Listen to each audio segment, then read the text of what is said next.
You're an artist in Guadalajara, 36 years old, trained at a studio in Mexico City when you were 19, spent 15 years building a reputation as one of the best tattoo artists in Western Mexico. Your work is known for detail, photorealistic portraits, intricate religious imagery, the kind of pieces that take 8 hours and cost what some people make in a month. Clients fly in from Los Angeles and Houston. You've been featured in magazines. You have a life. The cartel finds you the way the cartel finds everyone, through someone who owes them something. A client of yours, a man you've tattooed 3 times, turns out to be connected. He brings you to meet people who admire your work. They have a proposition. They need someone to do exclusive pieces for their organization. Commemorative tattoos, rank insignias, memorial portraits of fallen soldiers. They'll pay triple your usual rates. They'll send you clients regularly. All you have to do is become their artist. You should say no. You know what happens to people who get tangled with these organizations, what it means to become part of their world, even in a peripheral way. But you're also looking at your shop, at the rent that keeps increasing, at the competition from cheaper artists who undercut your prices. Triple rates would change everything. Triple rates would let you stop worrying. You say yes, and the man who brought you here smiles like he knew you would. The first client arrives 3 days later. He's a sicario. You can tell by the way he moves through space, economical and alert, aware of every exit. You can tell by the scars on his hands, the kind that come from work done with blades. You can tell by the emptiness behind his eyes, a flatness you've learned to recognize in men who've crossed certain lines and can never cross back. He's polite, respectful, treats you like a professional. He wants a portrait on his chest, a woman, young, beautiful, clearly dead. His sister, he explains, killed by rivals 2 years ago, caught in crossfire that was meant for him. He wants her face over his heart so she's always with him, so he never forgets what he owes and who he owes it to. You do the work. 8 hours, the most detailed portrait you've ever created, working from a photograph that shows her laughing at something outside the frame. Her eyes are the hardest part. You spend 2 hours on the eyes alone, trying to capture the life that's no longer there.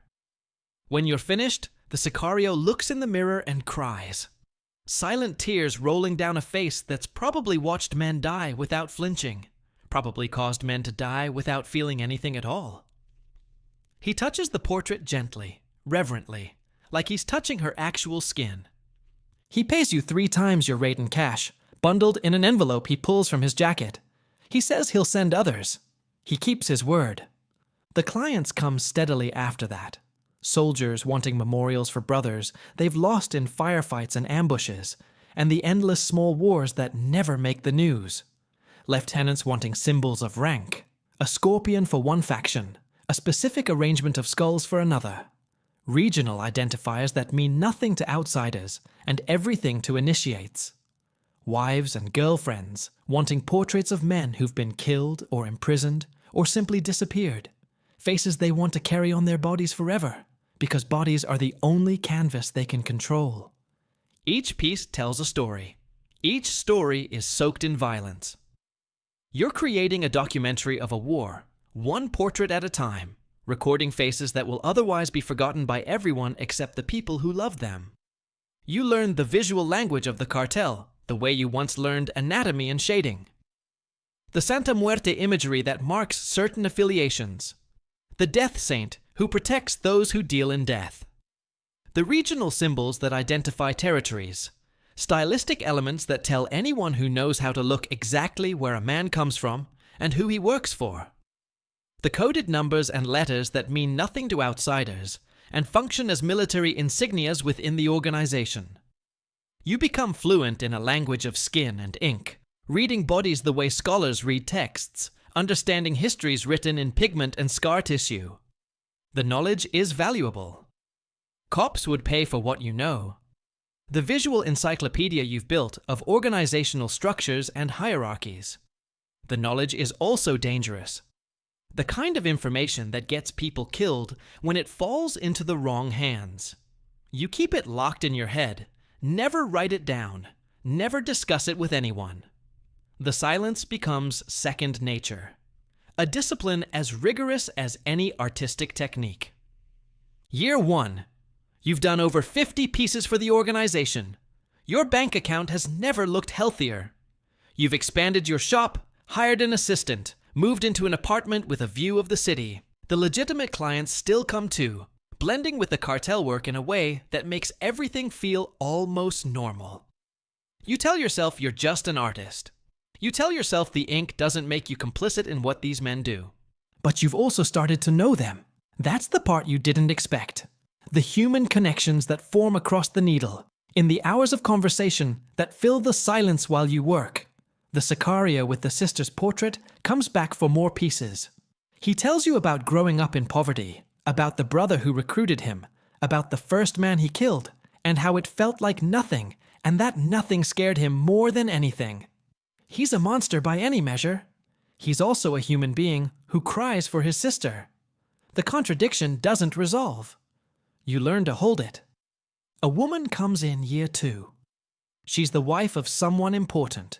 You can tell by the guards who wait outside, by the quality of her clothes, by the way she carries herself like someone accustomed to deference.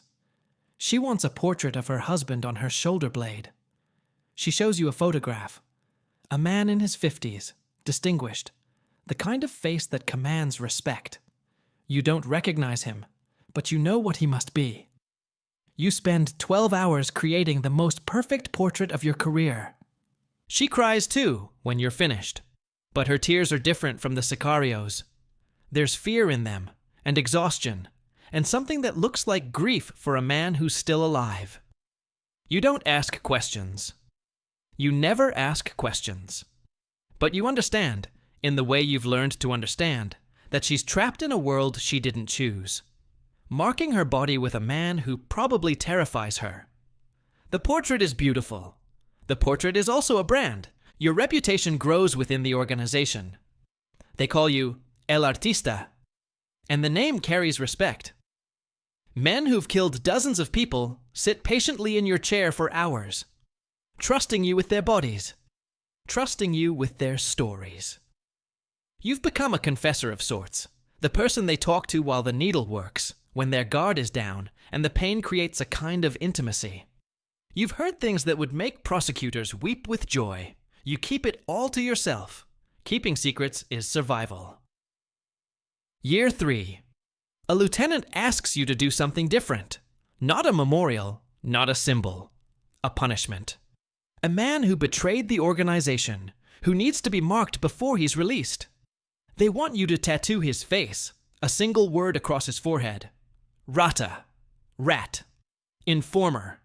A permanent brand that will follow him forever, that will tell everyone who sees him exactly what he is. You refuse. You explain that you don't do forced tattoos, that your art requires consent, that this crosses a line you won't cross. The lieutenant stares at you for a long moment. Then he nods, says he respects your principles, says he'll find someone else. You wait for retaliation that doesn't come. The line holds. But you understand now that lines exist only as long as the organization allows them to exist. Your principles are protected by their tolerance, not by any power of your own. The memorials become harder in year 4. A man comes in wanting a portrait of his son, 19 years old, killed in a firefight with military forces. The boy was a soldier in the organization, had been since he was 16, and died defending a shipment that was worth more than his life would ever be. The father has photographs spanning the boy's entire existence, as a toddler on his mother's lap, as a teenager with his first car, as the young soldier he became in the months before he died. You create the portrait over 3 sessions, 12 hours total, and by the end, you feel like you knew the boy yourself. The father talks about him constantly, his humor, his loyalty, his dreams of one day leaving the business and opening a restaurant, some small place where he could cook for normal people who lived normal lives. Dreams that ended with a bullet in a warehouse outside Mazatlan. The father never cries. He's past crying, past the stage of grief where tears still mean something. He just talks, filling the hours with memories, building a monument out of words while you build one out of ink. When you finish the portrait, he looks at it in the mirror for a long time. Then he thanks you, pays you more than you quoted, and walks out into a life that will never contain his son again. And you go home that night and sit in the dark for an hour. The work is hollowing you out, filling you with other people's grief until there's no room left for yourself. Every portrait is a ghost. Every memorial is a monument to violence that you've been paid to commemorate. You're documenting a war through the bodies of its soldiers, creating permanent records of loss that will last as long as skin holds ink. You're not a combatant. You're an archivist, but archivists can drown too. Your girlfriend leaves in year 5. Her name is Elena, and she's known about the cartel work since year 2. You couldn't hide it, not with the kinds of clients who show up at your shop surrounded by bodyguards, not with the amounts of cash you suddenly had access to. She accepted it at first, rationalized it the way you rationalized it. You're just an artist. The ink doesn't make you complicit. Someone would do the work if you didn't, but she can't anymore. She says you've changed, that the work has gotten inside you, that she doesn't recognize the man she fell in love with. She says you talk in your sleep now, names she doesn't recognize, apologies to people who aren't there. She says you flinch when you hear sirens. She says the photographs of your work that cover your studio walls have started looking like a morgue. She's right. You have changed. You don't recognize the man she fell in love with either. He was an artist who loved his craft. You're a ghost collector who can't stop adding to the collection. The violence touches you directly in year 6. A rival organization targets people connected to your clients, sending a message through collateral damage. Your shop is broken into, your equipment destroyed, a note left promising worse if you continue working for those people. You report nothing to the police. You call Delgado, the handler who coordinates your work, and within a week the men responsible are dead. The message is clear: you're protected. The message also means you're owned. You rebuild the shop with money the organization provides. New equipment, better security, an armed guard who sits in the waiting area during certain appointments. You're not just an artist anymore. You're an asset, too valuable to lose, too enmeshed to leave. The trap closed so gradually, you didn't notice until you were already inside it, until the walls were too high to climb. Year 7. You're doing a memorial for a man who lost his entire crew. 6 soldiers, ambushed and killed in a single night. He wants all 6 faces on his back, arranged around a Santa Muerte figure, a shrine he'll carry forever.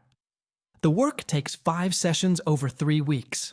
You get to know each face intimately, working from photographs that show young men with families and futures that were always borrowed time. The man talks while you work. He tells you how each of them died, where they fell, what their last words were. He tells you about their families, the wives and children left behind, the obligations he's trying to fulfill as the only survivor. He's not grieving. He's past grief, into something harder and colder. He's documenting. He's turning his body into a memorial, because memorials are all that's left. You finish the piece. It's the best work you've ever done. 6 faces so alive they seem to breathe, arranged around a death saint who watches over them with hollow eyes. The man pays you double what you quoted. He says his back has become sacred ground. He says he can feel them with him now. You go home and cry for the first time in years. The work has broken something in you, some boundary between yourself and the suffering you document. You carry their faces now too, all of them.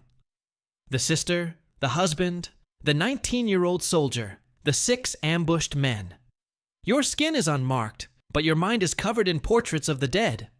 You think about leaving. Every year you think about it.